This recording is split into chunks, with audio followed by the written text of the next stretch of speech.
Welcome to Sound Values, powered in part by LSA Burger and Classic of Denton. The views and opinions expressed by the show hosts and their guests are those of the show host and guests, and not necessarily those of the sponsors, DentonRadio.com, or the Denton Convention and Visitors Bureau. For more information, visit the Policies and Procedures page at DentonRadio.com. Ladies and gentlemen, thank you for tuning in tonight on DentonRadio.com. We are broadcasting live out of the beautiful Discover Denton Welcome Center on the ever-hot Denton Square. It is going to be a hot one this week, folks. So, anyways, let's get right into the mess of it. I'm sitting here chilling with these two very, you guys look pretty well rested. You look like you're been feeling a couple good. days to Now, recover. Now, I want I y'all don't know to. about well rested. I feel like now the calm has come. It's like the peace is set in. What's next? What's next? So I want y'all to go ahead and introduce yourselves, maybe for the people who don't know you. Sure. Go ahead. Yeah. My name's Josh Sinquamani. I'm Jonas Downer. Okay, the truth is I just didn't know how to say Josh's last name exactly. So I don't know why it's very normal. No. I checked it It's at totally least. normal. I checked it at least 3 times to make sure I spelled it right. It in looks this overwhelming, and then it's exactly as it's spelled. Exactly as it should be. Yeah, that's what started to Yeah. make me laugh. I was like, Yeah. why am I so nervous about this? You got this. It's all man. good. It's all good. I believe in you. Yeah, and these are is there anybody else, or are you the two minds behind Acid Koolaid Fest? There's some minds. There's a think tank, I would say, of like close creatives. But All right. primarily, I'd say we've got like the sound and production like lead on my right, and then I'm basically an art and music enthusiast, and in turn, I think the technical term, if you want to go by like the internet, is talent buyer. But Yeah. I don't want to limit it to that, because in my mind, I'm passionate about the people we work with. So. Yeah, exactly. And so how did because this is something that we were talking before the show. I was like, I feel like, I see it. I feel like I've seen the name often, And so, how did Acid Koolaid Fest come to be? How did that all start? Cosmia? Yeah, I mean, I've been throwing shows for a long time. Hillfest? Yeah, I think the first like festival style one I did was at my house in like 2012. Lived on Hillcrest Street, so we called it Hillfest. It was like, was it on a hill? Or? It was on Hillcrest Street, so we called it Hillfest. It was scheduled in September, and it was supposed to be in my backyard. Got rained out. Maybe that was a trend in the works. Recurring theme for sure. We did a couple of those, and then I moved it to here on the square whenever Sprockets first opened up. Okay. I put on a little thing called Cosmia. Had like 8 or 9 bands play. At Sprockets? At Sprockets, Nice, yeah. We had like a DJ or two and food and some food. it was cool. Yeah, and that was kind of when I was starting to hang out with these guys and our little group that's now a very normal group. But that's kind of where it started. And then as we all formed bands and everything, this guy wanted to do more of a legit festival style, like at a venue instead of I at wouldn't call it Sprockets. legit. I think we're still trying It was to a get step there. up from the Cosmia, though. Okay, so. yeah. We weren't in a bike shop anymore. No, No. exactly. It was a place that know. did music, Yeah. normally. But I mean, if you're gonna do something like that, Denton's a great place. We literally have we have things called anti-venues. Yeah. Oh, right. Right. Like convenience stores. We have people Right. vote on the best place to not play or to play music that's not supposed to have music. In Right, it, right. Yeah. Pizza basements that become like institutions throughout the community. Yeah, and, like, exactly. We've all cut our teeth and grown there. Yeah, we were there. Yeah, so I don't know. You might even been more legit when you were in the bike shop than at the It definitely grassroots level. felt Interesting, more interesting. do-it-yourself, Definitely. So, but even to go from being in your backyard to being at a place like Sprockets, to just being in a building, being somewhere that From you my don't backyard to backyard on Bell. It's a natural progression. Oh my goodness. So how did you, how did you go from being in your backyard, but now you're in a space, it's somebody else's, and that's kind of one of the harder things to do is to go, okay, where can I do these ideas and these shows? So first off, how did Sprockets happen just to kind of begin your venture into other into spaces? I knew Brandon, the Yeah, we knew owner. the homies. Okay. He was just a homie of mine, and he had the space, and I knew he had been starting to rent it out to people for events and things. He hadn't really done a show at that point, so I think we might have actually been one of the first people to do a show. So of course I'm like, well, 9 bands, DJs, like it's like first time out. So that's really the only reason we picked Sprockets. It was a big spot. I really like that spot. Anyways, I don't know if you've been in there, but it's a big room. Sounded really Tall cool. We had a guy ceilings, doing visuals that covered like the whole ceiling and everything. Yeah, so. Brandon helped me out many times with my bike. Yeah. You know, Heck yeah. I always go to many him for my times. bike stuff. Yeah, for sure. And so when you said you were like, I guess I'll just bands and DJs, do you feel like you overwhelmed yourself at first, or do you feel like you made it through? See, that's the difference between me and Jonas. I did not overwhelm myself. Fair enough. I like to start what I know I can do, and he likes to jump like just a half step past okay. what he knows he can do. I like and to we always drown make it myself. work. I like to drown myself. Not drown, just I mean, like tread water. figuratively. Yeah. I like to keep my feet on the ground. He likes to be kicking along. I like to make sure that the entire time I am trying to. Josh has to show up with the lifesaver. Yeah, oh, totally. I'm still Exactly. here, buddy. I was just Totally. floating over here safely. I was just watching you struggle for a Exactly. little Sorry, bit. I built a boat before the flood came through. Sorry about And that. I'm just out there with like Jack's door that he never Yeah. got a piece of. But I Yeah. got that. Yeah. That was a Titanic reference. it was. Just snuck that in there, A man. little bit. Wow. I just saw the new Tarantino movie yesterday, so I saw Leo, and Oh, it just He's brought a fresh in my flood of- mind. Yeah. Ah, man. Romeo and Juliet. Huh. That was great. The beach, fantastic. You know? But don't even get me started on Catch Me If You Can. Okay, we all know. See, don't. oh yeah, I'll round them up. Oh, man. yeah. I'm a Good one. fan. Okay. oh for sure. All right. So, you guys, you start off smaller, and start to build it from there. And so, where did you go from Sprockets? Where were some of the other places you started to throw shows, or when you started to put it together? I mean, other than that, it was just kind of one-off shows. I don't think we did anything big scale or large scale. Cosmia was like he said, like 9 bands, and I think it happened on a Sunday. Okay. And like again, Brandon was open to us coming in and like doing the thing. Yeah. Okay, cool. And that was around the time that Josh and I had kind of started playing in like our first band together. And then not too long after that, that eventually progressed in the band that we are in now. And then from that, essentially there was the fallout, if you will, of there is no more 35. There is no more Octopia, at least for the time being. It's tentative. We'll see what is to come.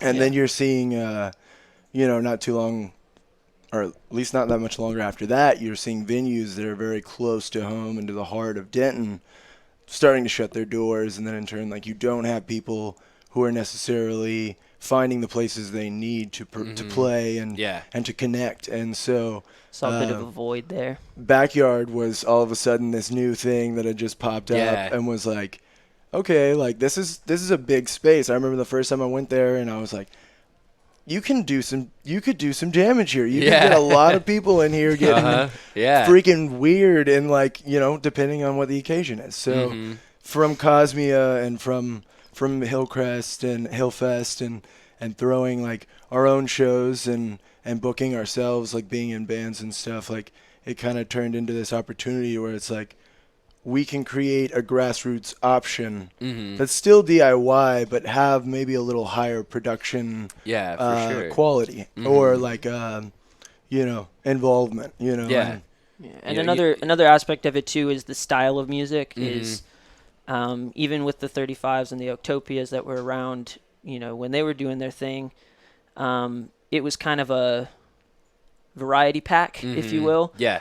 They kind of tried to cover a lot of you things. Want and everything you could want. And which is great. Like that fit what they did, but we wanted something a little more specific to, that kind of throwback, psychedelic, curated rock and roll. Yeah. So we didn't want to cover all of our bases. We wanted to kind of focus in on what we were doing. A niche, like kind of like package of like, hey, we were kind of like playing retro kind of styles of music, and we weren't necessarily finding a lot of immediate ends with like people being like, you're an experimental space jam band. What is that? And you're like, I know exactly what that is. well, you've caught us a couple I've times. lived in Denton. No. Oh no, that's for darn I sure. ran sound for y'all. at Exactly. Backyard. Yeah. We're around, but there wasn't like You events ran sound happening. for one of the Koolaids. You ran sound for one of the first Koolaids, no? I might have. I don't know. I believe if you it may was have. That Backyard? It was around that time. Yeah. I think it was our first Friday night. Our Yeah. very first Koolaid. I think you may have been running sound. That was I think I when they had remember that No, original no. stage over Oh, where like yeah, the yeah, the bathrooms wooden are and everything. stage? It Yeah, wasn't- the wooden stage. It wasn't the first night. It God, was the wood. second night because the first night they were having some clipping issues with the subwoofer we brought in. But Oh, that's okay. a whole nother Yeah, yeah. story. Yeah, yeah. Oh my goodness, I'll never forget that. I Yeah. mean, the wooden stage, Oh. those monitors. Big ups to that whole Scott and the whole crew up there for saying, Yeah, dude. let's make an upgrade and Right. a massive one. It For was. real, it's And look at it it's been now. making Yeah. strides. It's a monster Yeah, now. Yeah. Like that For is real. a beast stage. Like Yeah. anybody would love to play on that stage. Yeah, absolutely, man. And that's what's so fun about like. There's not a lot of times where you get to hear your music on like that much equipment. Right. It's a festival stage. Yeah. Right. Like it really is. Like it's made for that big old backyard, Yep. and it's got the Yeah. power to pump And it it's out. got the big you know? backdrop, so you can put all Yeah. kinds of trippy projections on it. Yeah, If that's what you're going for. Yeah, you know? yeah. And so when you start to, put something like this that is a certain genre, because that's the thing is like there's always genres within the genres. Exactly. You know what I mean? Exactly. It's like, if I said, oh, beat music, there's that, people are like, wait, EDM or lo-fi or chill Right. hop or whatever. There's so much different. How do you guys start to, dwindle it down from all the different music that's out there to who you want to invite out? How does that process start? This guy does like all the booking, so he's the Do one you to just have a ask on dartboard that. that's like the size of a wall and you just... I mean, that's kind of how the booking process is in its nature. Is like It's a net. You It's kinda a net. cast it Yeah, over you there. cast a net out, and you send many messages. You Mm-hmm. send many messages. Some of them are electronically. Some of them are digital. Some are just through the cosmos, through prayer. You're just like, let me bring this to Denton. Yeah. And like that's just kind of like the way you feel about it because we go to a lot of shows. We've seen a lot of music being the people that play in active bands and like music in general, beautiful music. Yeah. And in turn, Both rocking his shirts today. are you rocking an Andrew shirt? Yep. Shout out to Andrew. We got both these at Koolaid over the weekend. Nice. AHK Art Productions. This Andrew. guy has been with us since day one. He's been since Koolaid 1. He's been Those with Been are out us. to all cool of our shirts. I events. like them. Yeah. And he throws a fest of his own called No Fest, but it's a secret. So. Oh, because it doesn't exist. We're not now. talking about it. Okay, got it. But Hush, hush. But basically, yeah. What were we talking about? Oh, booking. Yeah. With that, it's kind of like we see a lot of bands, so we have a pretty good idea of like what we like. Yeah. Who we would pay the money to go see. So it's like if we want to raise funds for bands such as that really turn us on, it's like, well, let's invite them out and see if they want to get down and funky here in Denton. And that's kind of where the idea stemmed from. And in turn, like, you go to all these shows, you have these life-changing experiences from going to really legitimate, like, oh my God, I had an experience, Yeah. And then you want to share that. You don't want to emulate it. You want to heighten it, So it's like, let's put projections on it. Let's put lasers on it. Let's put whatever we can on it to elevate their performance, what they're bringing to Denton, and then, what we're bringing to The more everyone local. throws at it, the bigger it is for everyone at the Yeah. same time. Yeah, for sure. Collective mentality. Because you guys have Colby Cervantes, he's doing Yes. his awesome, Yes. He's his been with us for a long crazy time, too. street We've been work working that with he him does. Shout out for Colby. Yep. for 2 fests now. We've been working with Colby. Yeah. And Colby, I love you, Colby. Colby is the best. He was just over at Backyard just now, like helping with some things, and he was like, "Hey, Oh, I'm really? here." Yes. Of course. So he was. he's working on Acid Koolaid remote right now, like tearing stuff down, like. Of course Yeah. he is, man. That 'Cause he's guy's a hoss. always doing He's something. a hoss. Yeah, they're all they both are always out doing something. So, yeah, I like reached out to him and I was like, I'm throwing this album release party in the bottom of J&J's basement, and I'm turning the whole basement into this jungle. Yes. And I'm putting a lot of work into the production of this. He's got you. I need you to not. I was like, I don't need your help. I want your critique. I want you to come down, look around, and if you're impressed, then I'll be happy. Right. You Okay. know? Okay. So he's an advisor. Yes, He sets a bar. He's at Yeah. a new level. Yeah, now. no, Like, and they've been doing it for a long time, and Yeah. they always come up with some creative Amazing new stuff. way of doing visuals. Yeah. Like just this past weekend, he had projection mapping onto these triangles and like a little like circle thing, and they had projections from the back and the front. Like, So it looked like it looked pyramids awesome. floating in front of like Technicolor space, and That's then they nuts. had like a sphere in the center that like they're projecting things on. And Yeah. So you have all that technology going on up there, and then you have all these people working on it. So how do you guys overcome the threat of inclement weather? It's unavoidable. Yeah. It's impossible. Every event so far. I Well, think. no, I mean we had the scare this weekend, but this 2019, fingers crossed, has been the only year to date with no rain during a Koolaid event. Now You that ha- you've said it, We're gonna get rained out every time I here don't know on if out. this is real, but this is back here. There we go. There you go. There's- We there's got some wood. good quality lumber back there we can knock on.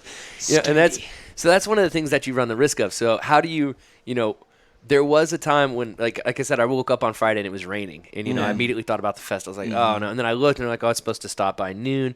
But how do you guys make that call? How do you say, okay, like we can't? We were watching take it it. as it comes. We were watching it all week. Yeah. So we had an idea of what was to come. There was always like a 20% chance during the weekend, pretty much throughout the week. Yeah. Simply just because we've done this so many times. Like in the past, we probably wouldn't have been looking for that type of stuff. Yeah. We're like, we're just throwing year, a show. Year one, we didn't plan ahead too well, and it started raining with people on stage, and we had Yes. to literally have people scramble, Yes. and then we had to move the stage Pull inside. gear off the stage and like stick it inside. But like Yeah. we made it work. Yeah. Yeah. And we were behind. I think a couple of the bands had to cut their sets a little short.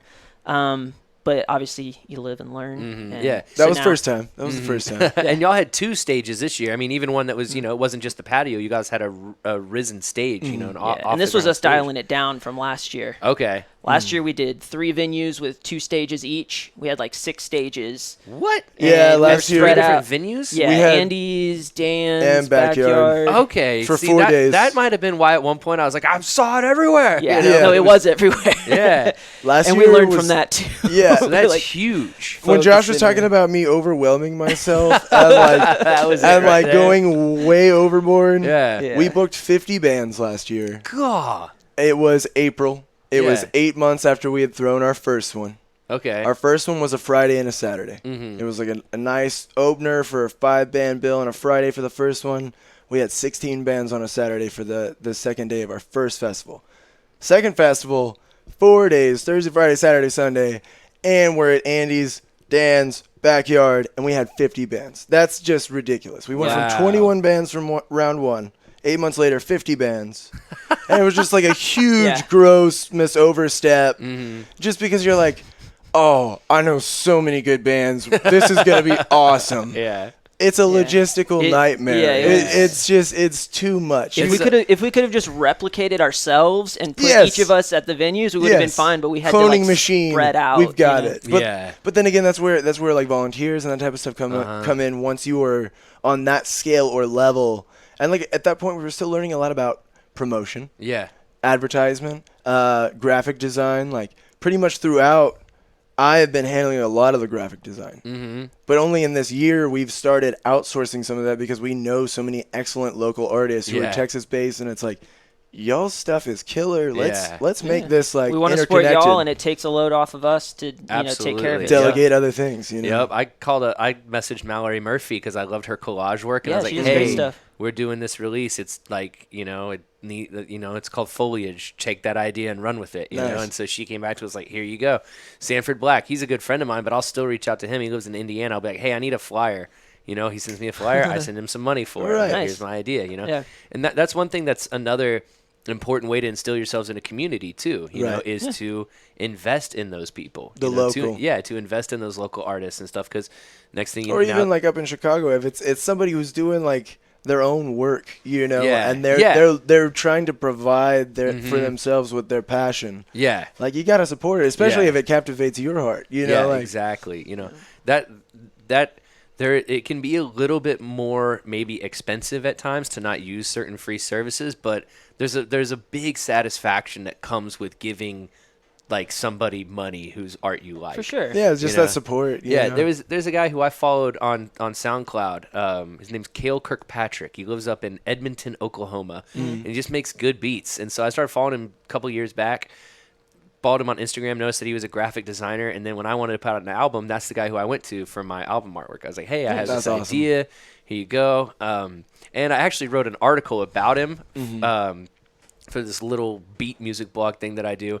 but it was all based on people who are under 1,000 followers, and he just hit over 1,000 followers. So I can't write that article about it. But no, it's already out. It's already out. But I was like, that's pretty sweet. So yeah, reaching out to those other people, you know, finding those local artists, and then once again, person in Chicago, because now all of a sudden you just like, there's a kid in Oklahoma. Cool. Now I have this person's artwork. It spreads that much more. Right. Yeah. You know, it's great to make those connections too. Well, same with our band. We hit up a guy that's in Australia, right? Yeah. For our artwork. Nice. He's a he was collage awesome. artist. Like, he was super quick, friendly to work with. It turned out exactly what we needed. So Yeah. like, it's networking Yeah. at the same time too. So from your side, you know, you do a lot, you know, the booking and things that if you're helping to run sound and providing that extra, you know, you have to have a lot of knowledge of how to set everything up. Oh, yeah. You know, plug and all this, you know. And so how did you first start, you know, figuring this stuff out? Was it just piece by piece as your own music grew, or did you go to school? Like how did you figure out how to set anything up, a soundboard? The short answer is that's what I do. Okay. I've been a musician pretty much my whole life, so music is fine, amps and all that. Yeah. But towards the end of high school is when I started getting into the recording stuff. So that's when I started learning about microphones and how to Okay. do recording aspect. Went to school for music for a little bit, but that was more classical. And then after I graduated college with a film degree, so that gave me a little bit of that. It's just been sprinkled about is guess what I'm getting at. But after I graduated, I worked for PSAV for about 4 years. Did a lot of corporate AV, setting up PAs every single day, all Dallas day. Cowboys. Okay. Yeah, All all kinds kinds. of It's huge- corporate, but it's Yeah. the same kind of stuff. You Yeah, know, setting up for sure. microphones, and just the band mixing and all that. That's just something Just comes did. natural. Yeah, you just did it. Yeah. Very So, cool. Yeah. Very cool.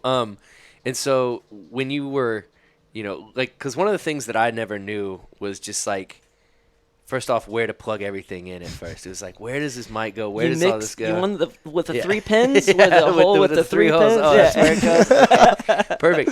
But you guys had 2 big setups. Yeah. And you had this giant board, and my favorite thing too is you have the SP404 right there next to it. Now, Those are effects. okay, Yeah. yeah. So that's where your effects for the soundboard were built into the SP. How, like, I wondered how that Yeah, worked. well, that was me coming up with a solution. The Okay. board that I had, a buddy of mine let me borrow it. It didn't have any built-in effects, Okay. but it had plenty of aux sends and returns, so I just did an aux send out to my SP404, send it back into the board, so I had send and return Okay. that I could just use the effects all on my Get PS. that on my- echo, get that reverb. Nice. Yeah, so most of what I was using was reverb. A couple bands wanted some delay. Okay. Nothing crazy, but I was able to just have that with the wet mix turned all Dude, the way and see, up, that- and then just mix it in how I That's needed to on the genius. board. Yeah, It's amazing how But you that's can how just he does route- it. Yeah, but that's Yeah. like, oh, I can route this in here, route it out of that Yeah. way. Like when I was trying for years, I tried to figure out how can I like sample my turntable, and there are ways to do it, but like I wanted to sample it directly into Ableton, and then there was that one night where all of a sudden I was like, wait, I can here, and then and then it all works. Routing is very simple, but very overwhelming until you know it's simple. Yeah. It, like even when you get into like DAWs and everything, like usually it's just a matter of a couple clicks, Yeah. but most people don't realize it's just a couple clicks away. Yep. So Yeah, when Same when I explain it, I had one guy who asked, how do you do your how do you get it to where you're like when I show people like I'm making a beat or something on Instagram, they can't hear around me. It doesn't sound like it's being recorded on a phone mic. You know, Right. there's a specific, you know, you can use iRigs, but other devices. And so I was like, give me when I get off work, I'm going to go home and I'm going to film it. And I'm going to walk you through, okay, dude, this goes here. Then I have this running out of here. That goes into here. And it's because, you know, you get those 4 steps in, people are like, wait, what? and that's where XLR, like what? Huh? all of my experience is just from having to figure it out in different situations. Yeah. Most of things I know is either it's been at work or been at home, and I wanted to, you know, route this thing I recorded out of my interface, and I wanted to run it through these 5 effects pedals and back into a new track. I just had to figure out how to do that in the computer. Yeah. So I've just gotten good at being creative about workarounds and stuff. I you know? recently taught like a music production camp, like using Ableton, just teaching kids. And there were a lot of kids some kids were really into like, they wanted to make beats. Some kids just wanted to kind of mess around. And there were some kids who were really into the effects and the sounds. And I was like, Right. man, like, you don't need to be in here. You need to have a guitar and a bunch of pedals in front of you. Right. And Go to town. Yeah, and we can go from there because they would have eaten that up, you know, because Yeah. they'd be like, one kid was like, I want to destroy the sound. I want to destroy it. Yeah. And I was like, well, Ableton's pretty good for that, man. Oh, yeah. Like, I can show you how to make that happen real quick, you know? And so when you're putting this all together, you know, and you have to get all this additional equipment, how do you go about doing that? You know, Well, I mean, again, my job, I work for a production company in Dallas. Okay. And what we do is provide equipment for people at corporate events. So Okay. I hit up my boss. I was like, hey, who do y'all have around town that rents PAs? And hooked me up with a guy named Mickey who lives around here. Had an awesome deal on a PA for me because, Nice. you know, we work with him and we give him business otherwise. So And it's just about knowing people. Mickey came and partied with us all weekend. So, you know. Well, I think, man, because I have a lot of people ask me about like wireless mics and stuff for events, and I have found that if you want to get a halfway decent wireless mic, you're going to spend about $300. Oh, yeah. You know? Wireless gets expensive quick. Yeah, because Wired mics, you can get good prices. Man, wireless is a whole yeah, a whole other level. Like Yeah. I had some wireless mics from a wedding that these people had bought, and they gave them to me, and I took them to a corporate event probably like 2-3 months ago. It was not good, and luckily we had rented some Shure wireless. And the next day I went in and I was kind of looking in Guitar Center, and I looked online at different places, and I was like, man, like. And I went and I looked at how much the mics were that I was using. There were 4 mics in this box, the packs, everything that you need for $65. I was like, oh, so that's why they weren't it sounded working like too you were well. talking Yeah. out of a tin can. Yeah, when yeah. people There were it is. using There these, it so is. Yeah. Now The I truth. see what was going on. But, I just had but never not only looked it that up. though, it's like you're getting into like UHF like frequency issues. So now you have to think about interference. Yep. The hotel I used to work at was right next to an airport. Oh, so we wow. would get interference from the airport that was 20 miles away. Yeah, because they've got such high-powered stuff over there. So Yeah. like I learned a lot about wireless because of all that. I mean, Okay. we would have groups come in, they would rent out like the whole conference center, and we'd have 30 microphones going throughout the whole floor. Oh, wow. And so my job was to go and make sure they're all far enough away frequency-wise to where they're not going to step on each other. So that's not even festival talk anymore, Yeah. but that's kind of where I I'm hear- coming from. Yeah. you So know? what is one of your, because one of my things when I'm setting stuff up is I want it to make it look like there's no wires. You know, like I want that to be as invisible as possible. What's one that's like, I guess you could say my pet peeve. Yeah. You know, or my attention to detail? What's your attention to detail? That's the same thing. I don't like messy looks. Yeah. You know, that's why, you know, I don't know if you got to see the stage I had, but all my cables were on the outside of the stage except for the couple that I needed to go like straight to the And kick it was drum. perfectly straight- gaff taped. Well, it wasn't gaff tape because I had too much movement to like some take sort the of time. tape. But Oh, dude, there was Yeah. a lot of tape. There was tape, There was yeah. a lot of tape. Yeah. Yeah. It was very well done. Like the Yeah. stage looked really pretty. Oh, thank you, know, thank yeah, you. it looked really nice up there. And I'm telling you, when I was driving by, like the visuals looked awesome from the streets. That was Yeah. that You was know? the goal. Yeah, That's so always that's my what goal. I'm saying is like I'm driving Thank you, by. Colby. Whoa, those are Thank and sweet. you. Connor. Yeah, It's Connor came Stephanie. out, Yeah. yeah. Connor and Stephanie Yeah. and Mike Oh Petty. yeah, Mike Petty. we have a team. We have a a lot team. of people to thank. There's Yeah. Ellie Alonso. Yep. The Serrano brothers, the Spicy Pepper Bros. So we've got a network of our own, you That's know, what's and, up, and man. we all go to a lot of shows and we all play a lot of shows. We're all setting up gear a lot. Like pretty much all the backline that was on the stages this weekend for all the bands is pretty much our equipment. I saw y'all you doing know? that, setting up drums and Yeah, everything. you know, we are our own stagehands, you know, in our own way, and you got to support yourself, you know, to get you Yeah. where you want to go, and that was kind of the whole idea behind it. Do you guys ever go to a show and you're just supposed to be playing, and then all of a sudden you feel like you're doing a lot more Than you should be? Yeah, like Yeah. like I yeah. haven't gotten to that point. I know Josh can definitely relate. Yeah, I know yeah. Josh can definitely relate. One of our other homies who's part of the Koolaid crew is Trent Reeves. He's Yeah. Trent Denton. Yeah. He can definitely relate to that sentiment of like showing up at a spot and all of a sudden somebody's And handing part him of it's stuff not and, like, annoying as much as you just kind of come to expect, like, if you see the sound guy struggling Yeah. and you know how to help, it's almost like You wanna I'm not help. going to just sit here Yeah, and man. watch, you know? you Like, want the sound to Yeah. be good. Yeah. You know, I've- you want yeah. it to be easier for everyone involved. Yeah, you it know? happened in Dallas. I played a show and I walked in and like I told the sound guy, he was like, "So when's everybody playing?" And I was like, "I'm on at 9. I don't know about everybody else. You know, I'm just I'm just here." Yeah. And he just kept kind of coming back to me. And then as artists started to show up, they're like, "Hey, can you help me set up real quick?" I was like, "Dude, yeah. no." You were the first point of contact for Yeah, everyone yeah, as all they of a sudden I was arrived. like, why? Like, you know, Yeah. but I think kind of like and also when you kind of know, you kind of feel like, oh, hey, like, sure, let's go look. Oh, dude, here's why, and oh, this is turned all the way down or something like that. People can sense it really quick. Yeah, I actually was struggling when I first got my Behringer board. I was helping run just a small show over at the Bearded Monk for the Boombox. And I didn't have a lot of equipment, but there wasn't a big budget, and I was like, Ben, this is what I've got, and I can help you out.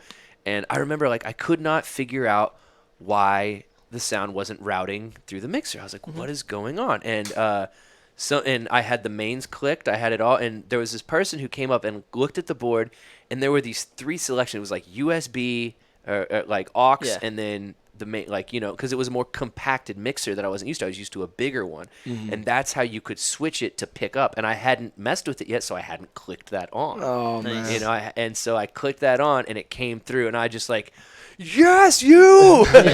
No ego about it. Could care. I'm just like, yes, if you have the knowledge, come tell me. There's even a guy in town who used to run sound at the Abbey, who I was running sound one night, and he came over, and he knew I was kind of new at it at Backyard, and he was like, "What's up?" And I was like, "Oh man," I was like, tonight I'm really focusing on kick drums. How do I get it to punch? I don't want it to sound echoey or anything like that. And so I always appreciated that. When people would come over and show me, oh, here's how this works, because that's once again how I gained the knowledge to where I'm at Breakfast and Beats now. All of a sudden something goes down, it's just like, oh, cool, we're good. To have that. It's an easy fix. Well, I used to joke that when I was at the hotel, I was a professional troubleshooter, because literally I would get a call, and while they're in session, I would have to figure out what the problem was without making a sound at the back of the room without anyone knowing, kind of thing. So I got good at assessing the issues really quickly. Yeah, so for sure. It's turned into a very useful skill. So when you run into issues now, over the couple years of doing this and bigger events, smaller events, what are some of the lessons that y'all have learned? Some of those things you carry with you where you're like, we're not going to do that again, or we are going to do that again. Don't book too many bands. Don't book too many bands. Don't spread yourself thin. Too many venues. That's the biggest thing. Yeah. Hydrate. Hydrate's important. That's not necessarily a lesson that we've lost and learned. It was more just this is something we need to maintain and continue doing, because it's the only way we're going to get through this is if we keep drinking lots of water. That's especially this weekend. This is probably the hottest. Not going to be any good if I'm passed out. I like that comedic pause right there. If we keep drinking lots of water. It's not just water. In, this is what I'm talking. Oh, just water. I thought this beautiful music boy partied. All right, I do, but with lots of water. So the water, was there stuff on the production side? Besides book so many bands, maybe a lighting side or something that we're that's. We learned to ask more people. Okay. For help. Okay. Yeah. I think the longer we've gone, the more we've realized that we do need to reach out to more people to get more resources. At the very least, have backup plans or something. Either that or compartmentalize, condense, as opposed to doing 3-day events. Just keep it to 1-day events. That way, it's way more centralized and focused. But then you can't book as much fun. That's what's so hard. I will say the 3 days this weekend were hot as all. I can't say it. But basically, some of the most fun moments that I hope we all experienced out of Koolaid thus far were this weekend. I saw more smiling faces this weekend during any Koolaid show, and more dancing, and more stuff on fire, and streamers and confetti and explosions and lasers and polar bears that were inflated and dancing on the stage. I don't know what was happening this weekend, but that's the intention with the whole Koolaid is you drink the Koolaid, you get lost in the Koolaid, and you come out of it hopefully having had an experience. Yeah. Sure. And like I said, I drove by and had an experience. We should go to that. We should go to that. I know we have responsibilities and stuff, but we should go to that sometime. That's why we put a disclaimer on the website that any car wrecks of people driving by are not our fault. Yeah, we are not liable. We are not liable. We have the disclaimer. For distracted drivers. Yeah, exactly. If they read the fine print on the Facebook page, you'll see it very small. They're not going to be looking for that when they're calling their insurance light provider. Gray print. You can barely see it, but it's there. Yes. It's there. Exactly. So who were some of your favorite acts? Who were some of your favorite bands that you saw this weekend? This weekend? Yeah. Oh, man. I will say some of the performances out of some of the bands that we saw this weekend, we've seen a lot of these bands before. These are bands that we've played with or gone to see or have been highly recommended by people that we, consider to be reputable. We only booked them because we like them. There you go. Pretty much. Yeah. But it's who we want to see. Yeah, it makes sense. It's yeah. who we want to like make people's minds just go. Yeah, I have a note in my phone that says Dream Festival. It's just got all these names that I type down, and sometimes I look at it and I go, it's probably not possible. I get rid of that one, but maybe one day. That's why he just sends it. He's like, I'll try. Yeah. Yeah. No, I will contact people. Booking, right? I will contact people I have no business contacting because it's all about starting. He tells me sometimes, I'm like, you what? He'll be like, Jonas, who did you just ask? And I'm like, I can't say it, but I don't care. I don't care. And basically I'll reach out and it's all about starting the conversation. Once you start the conversation, then if it can happen, and only once you've started to open up the channels of communication, do you know what you're capable of doing. Yeah. And, but to your question, some of my favorite sets I saw this weekend were obviously our two headliners, Calliope Musicals and Kaiju, and they were both phenomenal. I've been trying to book both those bands for at least a year. Okay. And it just happened to work into their tour schedule this time around. Nice. Yeah. And those two sets were just life-changing for me, standing there working the door. I look at myself as like a rock and roll gatekeeper. When we do this, they're like, you're working the door? And it's like, yeah, I asked everybody out here to come do this craziness. And I'm the one, I don't know, the most insane or, I don't know, most passionate. I should be the gatekeeper of rock, if you will. Not rock and roll, but like, I don't know what we're providing, to the community and what we're trying to curate and curtail. And psychedelic, funkadelic, good time experience. Basically, it's just like, if I'm the most adamant or insane about it, I should be the one at the door being like, you got to get in here and see this. Like, he's the best at the sales pitch. Yeah. When people are like, it's a $10 cover, he's like, well, that pays 30 bands, people doing visual. Like, he's not afraid to give them the sales pitch, bands. You're gonna have like your life will be changed. I heard that one time that weekend. It's $10, and I was like, what? That's it? What? That's it? Right. Like, this is silly. You know, $10 and you get 3 days of music. Like, what? Yeah. Right. Well, the pre-sale was 10 for the weekend pass. Then it was 20 for the weekend, and then it was 10 per day. Yeah. Still per day of. But you're essentially, if you jump on it early, $10 to see 30 bands. And like literally watch things get caught on fire while people are riding a wave of people's arms. Like, come on. Yeah. They didn't want to see it. It's all good. No, they did. They did. They lost. They missed out. No, it was fun. We had a lot of people turn out this weekend. I will say our 420 show. We threw a series of shows this year. We kind of experimented. We dabbled in the Koolaid a little bit. And for 420, we threw a show. We threw our 420 Acid Koolaid Freak Out. And essentially, we had 13 bands, all from Austin, all over Texas. We had Ringo Death Star. We had Pink Fuzz from Denver, Colorado. We had a lot of people popping in from all over, and we had really good turnout. Honestly, I think so far this year, 420 was our best turnout. Very cool. For a single day, hands down. Yeah. I think we probably had more people this weekend, or definitely had more people this weekend. But we haven't tallied all the numbers yet, so we don't know. But so where do we go from the future now, man? The festival is concluded. You guys are chilling out now. We got one next week. A couple weeks. No. What's going on next? What can we look at next from you guys? We're kind of trying to focus in a little bit. It was pretty enticing having the 1 day mega extravaganza that we did in April. Okay. And then we did another in Austin. It was a blowout as well. It wasn't as big, but it was still great turnout. And it was in a different city, so we had no idea what it was going to be like. Nice. Yeah. Are we going to have turnout? Or are we not? And by the end of the night, we had over 100 people in the house. You guys are going to be like Lollapalooza happening in all these different. Well, you guys could be the EDC of like psychedelic funk rock music. Like, well, that's kind of that's actually Koolaid Brazil. Hey, that would be amazing. I'm totally into that. I mean, we've been talking about doing. I'm gonna patent, copyright, and trademark. No. You send the emails, man. Acid Koolaid cruise ship. I'm into that. Now we're talking. That is dangerous. Put a dome around that cruise ship. Right. A party bubble just floating in the ocean. Oh, goodness. Yeah. Okay. I'm into it. We'll talk. I got ideas too. We'll make it happen. We're just gonna take that idea. We're not talking. Oh, okay, fine. That's cool. We're talking right now. What are you talking about? Oh, that's right. This is when we were talking. That's what we're talking about. We're talking right here. I got you, man. Well, that's pretty cool, man. And I just want to, you guys, we'll kind of touch just a little bit on the band real quick, because that was the first time y'all were on the show. was to talk about Maestro Maya. You guys finished an album? Is that what? Or like you guys have something coming out? Is it out? It's right around the corner. It's coming at you very It quick. is in production at the moment. We got all the artwork and masters and everything sent off, so we're waiting on physicals at the moment. Do we have a release or a release party? Like We do have a release. Okay. Release is going to be September 14th. It's a Saturday at Rubber Gloves. Nice. Should we go ahead and give them all the details? Should we do it? We haven't really announced should we drop any some of it yet. deets, or do you guys Yeah, wanna I wait, mean, I or- don't see why not. Yeah, we're playing September 14th. It's a Saturday at Rubber Gloves. Come out and party with your boys, Maestro Maya, your favorite funky fuzzy brothers.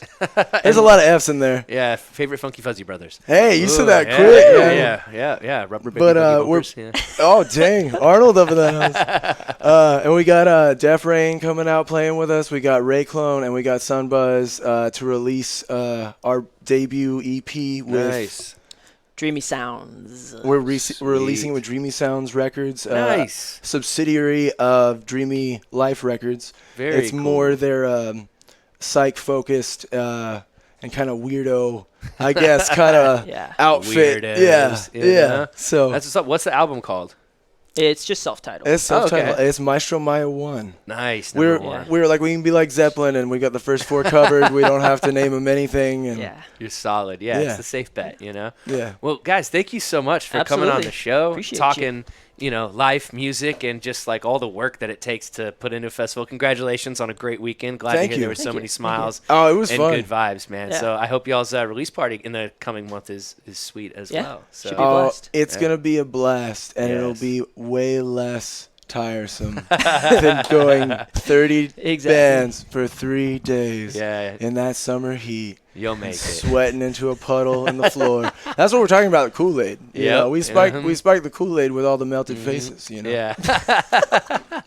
All right. Well, guys, thanks again. Yeah. Thanks for We having us. appreciate y'all. Yeah, dude. We always love coming yeah, out. man. Yeah, we will see y'all next week right here on Sound Values. We're gonna have the homie MJ Porter, aka Retro P, on the show. It's gonna be a good time. So y'all be there to talk about shows, fashion, music, photography, all that fun stuff that the creatives in Denton do, fellas. Thank you again so much for coming on the Thank show. you. Thank you. And y'all be on the lookout for Maestro Maya and their release party. It's gonna be coming up in September at Rubber Gloves. Y'all have a great rest of your evening. See you next time. Peace.